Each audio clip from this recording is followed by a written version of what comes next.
Me, I want what's coming to me. Or what's coming to you, Tony? The world, Chico.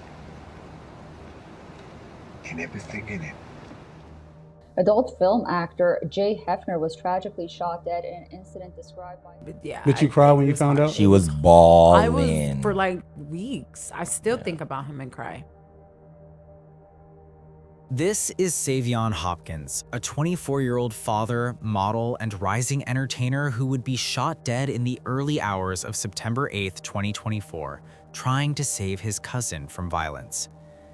And the men who pulled the trigger were strangers with connections to Omaha who had been targeting someone else entirely. But before we get to how this all unfolded, let me take you back to June 21st, 2000, when Savion Hopkins was born in Lincoln, Nebraska. This kid would grow up to become someone who refused to fit into just one box.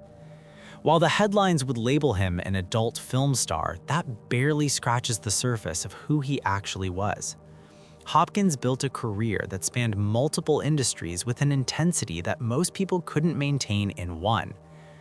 Under the stage name Jay Hefner, he became an award-winning performer in adult entertainment, taking home an AVN Award in 2023 for Best Foursome/Orgy Scene for his work in Blacked Raw V56.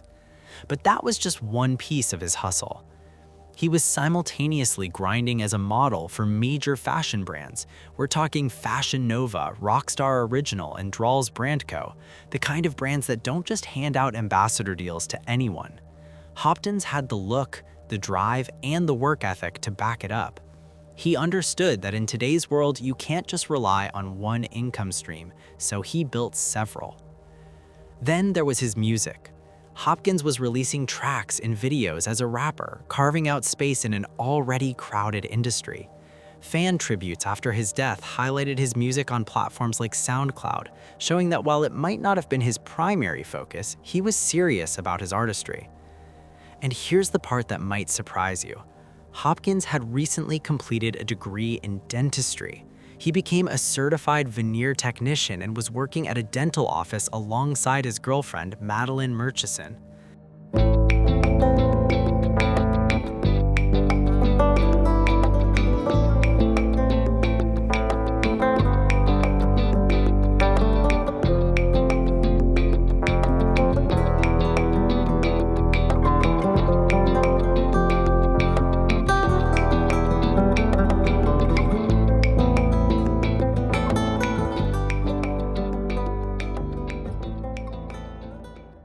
Hopkins also appeared on the Zeus Network's dating show, 2 Ways with Erica Mena, where he went by the name Seven.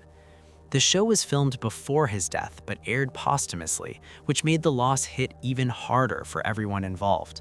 Did you cry when you found out? She was bawling. I was for like weeks. I still think about him and cry. Wow. Because he's such a great man. Like, Erica Mena herself broke down multiple times talking about him after the show aired. She talked about how he never missed his parenting time with his daughter, how his baby would come on set, how in the 48 to 56 hours she spent around him during filming, she realized this was a real stand-up man. you guys will get to know him, you know, as the show airs, but he's not only a beautiful man outside, but like inside too, like such a big, like he did not miss his parenting time with his daughter. Like his daughter would come on set. I was around him 48 hours. Hopkins was a devoted father to his 10-month-old daughter. He was also supporting his terminally ill mother, Jenny Brown, while helping care for his siblings. This wasn't some reckless kid living fast and dangerously. This was someone carrying the weight of real family responsibilities on his shoulders while still chasing his dreams. His girlfriend, Madeline, was completely devastated. After his death, she posted raw, heartbreaking messages on social media. "We had so many plans. I love you so much, Savion," she wrote, capturing the kind of pain that words barely touch. They were building a life together, working side by side at that dental office, raising his daughter, planning their future. And then in one violent moment, all of that disappeared. So when you hear about what happened on September 8th, 2024, you need to understand this wasn't just some statistic. The night started innocently enough. September 8th, 2024, around 1:30 in the morning, Hopkins was in downtown Lincoln, Nebraska, near the intersection of 11th and P Streets. He was there for a family birthday celebration, as it was just a normal night out with people he loved, the kind of night that happens in cities across America every weekend. But downtown Lincoln that night was chaotic. Multiple fights broke out in the area, the kind of situation where tensions are already high and anything can set people off. In the middle of this chaos, Hopkins saw his cousin being attacked. Someone was physically assaulting his family member right in front of him. Now here's where Hopkins made a choice that defined his character but cost him everything. He could have walked away, stayed out of it, kept himself safe, but that wasn't who he was. Hopkins stepped in to shield his cousin from harm, putting his own body between his family and whoever was attacking them. It was an act of pure loyalty, but loyalty can get you killed, especially when guns are involved. During the confrontation, Hopkins was shot in the chest, and just like that, a birthday celebration turned into a crime scene. When police arrived, they found 2 gunshot victims, Hopkins and a local man in his 40s who survived with non-threatening injuries. Despite immediate medical intervention, Hopkins couldn't be saved and died at the hospital around 5:37 that morning. What makes this even tragic is that this shooting was one of 3 unrelated gun violence incidents in Lincoln that same weekend. The Hopkins family was completely shattered. His close friend, Kyra Miller, speaking on behalf of his mother, Jenny Brown, tried to put into words the kind of pain that really can't be expressed. The unimaginable pain of losing a child, especially one who was doing so much to hold the family together during her terminal illness. Within hours of his death being confirmed, the family launched a GoFundMe campaign titled Honor Savion Hopkins, Support His Family. The goal was $25,000 to cover funeral costs and provide ongoing support for his mother and daughter amid the financial strain of her illness. The campaign surpassed its $25,000 goal within 24 hours. People from all corners of Hopkins' life contributed, from fans who appreciated his work to colleagues who knew him personally, to strangers who were moved by his story. But even with all that support, even with the money to give him a proper funeral, nothing could fill the hole he left behind. His daughter would grow up without her father. His mother would lose the son who was helping her through her final days. Madeline would have to navigate life without the partner she'd built so many plans with. And then in one violent moment, all of that disappeared. So when you hear about what happened on September 8th, 2024, you need to understand this wasn't just some statistic. The people who killed Hopkins didn't even know him. They weren't settling some long-running beef because this wasn't about Hopkins at all. Police investigations revealed that the suspects were from Omaha, which raised immediate questions. What were Omaha guys doing at a Lincoln birthday party? There have been many speculations that the attackers may have been rivals or Opps connected to Hopkins' cousin. And because these shooters had beef with Hopkins' cousin or people associated with his cousin, then Hopkins became a target simply by being in the wrong place at the wrong time, trying to do the right thing. Police have stated uncertainty about any pre-existing relationship between Hopkins and the suspects, describing the trio's presence in the area as potentially coincidental amid the chaos of multiple fights breaking out. But coincidence or not, Hopkins is still dead. The investigation moved relatively quickly by legal standards, and by October 16, 2024, the police arrested 2 Omaha men, and the charges they're facing are about as serious as it gets in the American criminal justice system. Kavion Wright, 23 years old, was identified as the alleged shooter. He's facing charges of first-degree murder, use of a firearm to commit a felony, and 2 counts of second-degree assault. That second-degree assault charge accounts for the other victim who survived.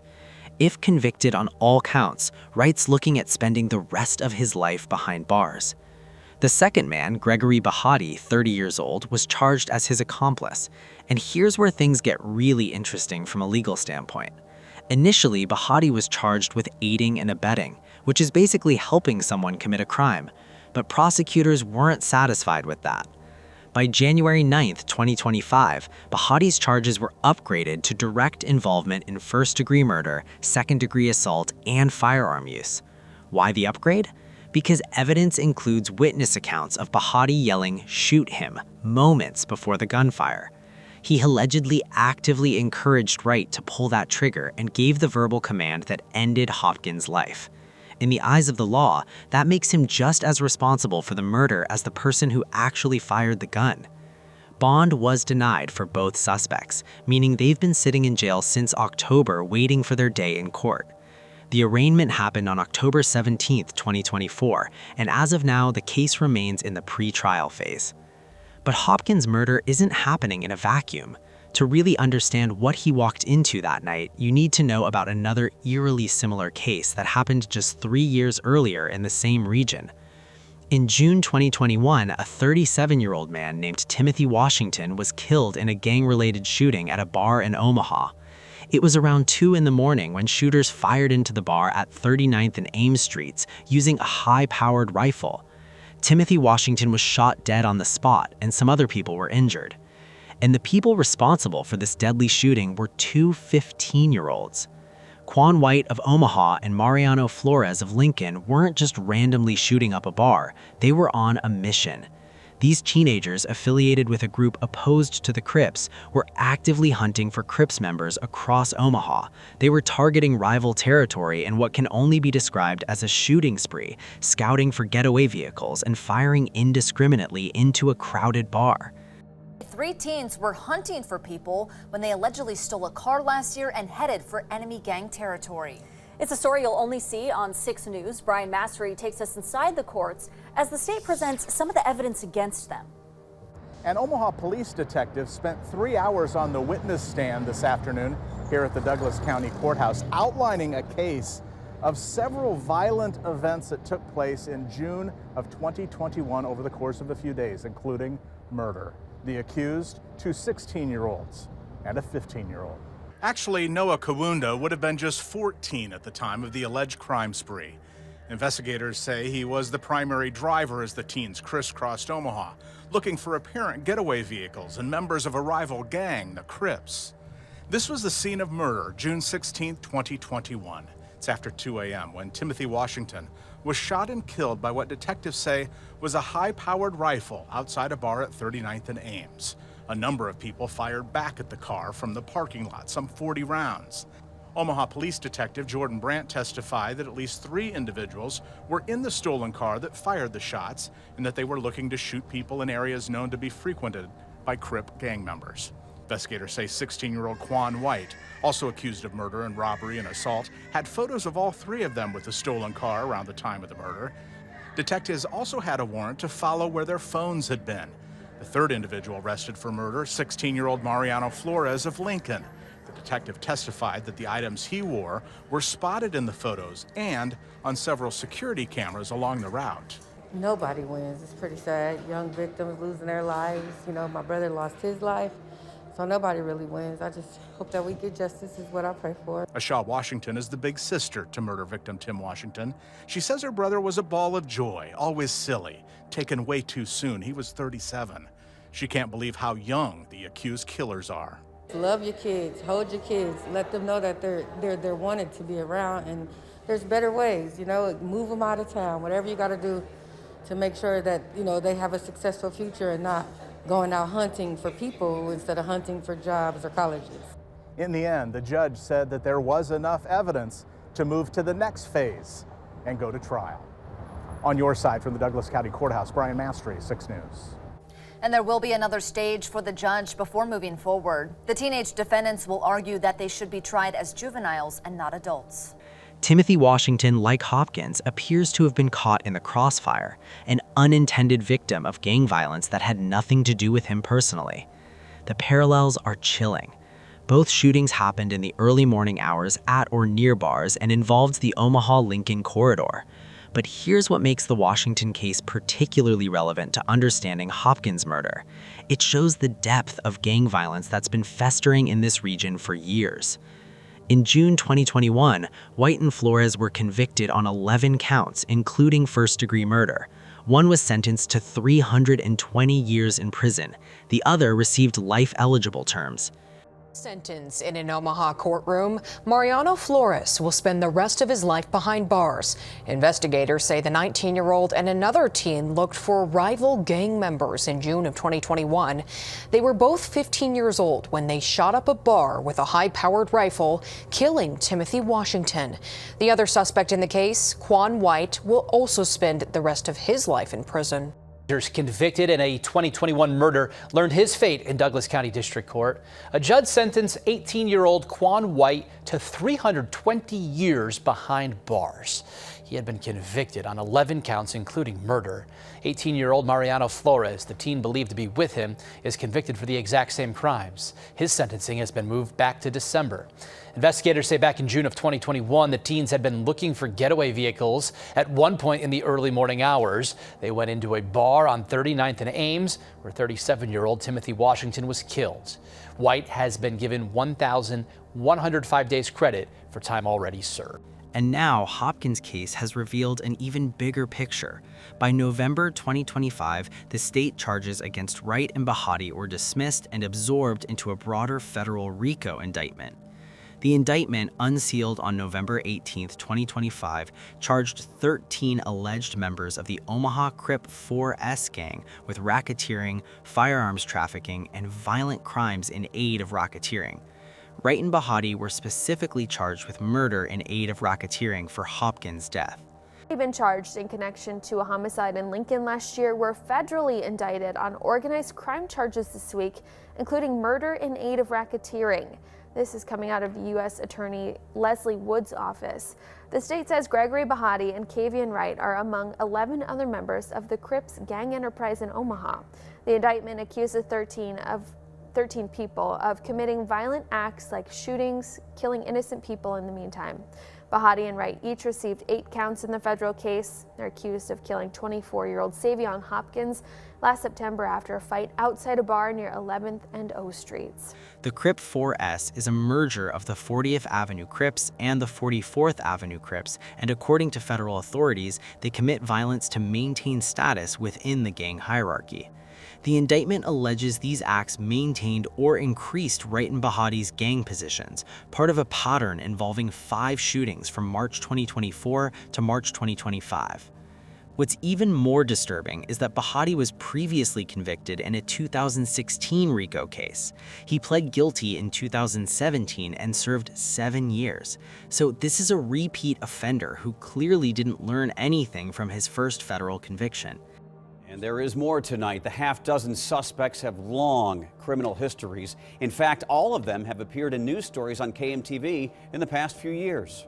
Corrections records show Kendall Teeler served 2 prison terms for stealing. In January of 2008, police arrested Teeler and another teen for forcing a woman to the ground as she scraped ice off her car, then stole the car near 42nd and Burdett. In June of 2014, Deontay Dortch shot his cousin, Milton Dortch, at 48th and Pratt. Just 3 months later, Milton Dortch shot and killed James Minshaw while robbing JR's jewelry and gifts.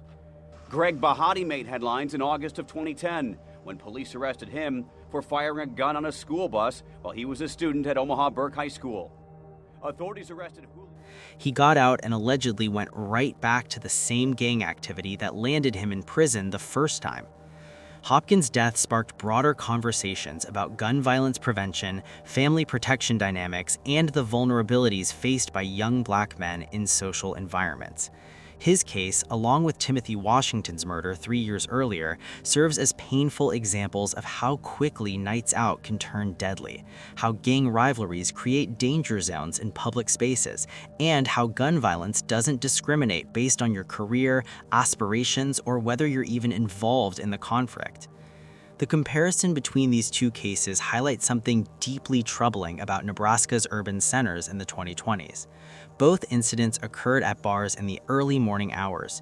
Both involved gang members using firearms with complete disregard for bystanders.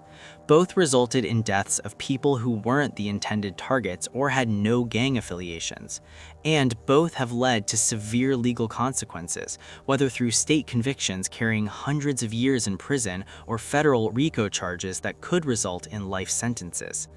The rise in gang-related shootings in Nebraska's urban centers during the 2020s has prompted increased federal scrutiny. The Justice Department's willingness to bring RICO charges against entire gang enterprises rather than just individual shooters signals a shift in strategy. They're not just trying to punish individual acts of violence anymore. They're trying to dismantle the organizations that enable and encourage that violence. But while federal prosecutors work to take down gang structures, families like Hopkins are left picking up the pieces. What do you think about this case? Let me know in the comments section. Click on one of the cards on your screen to see more videos like this.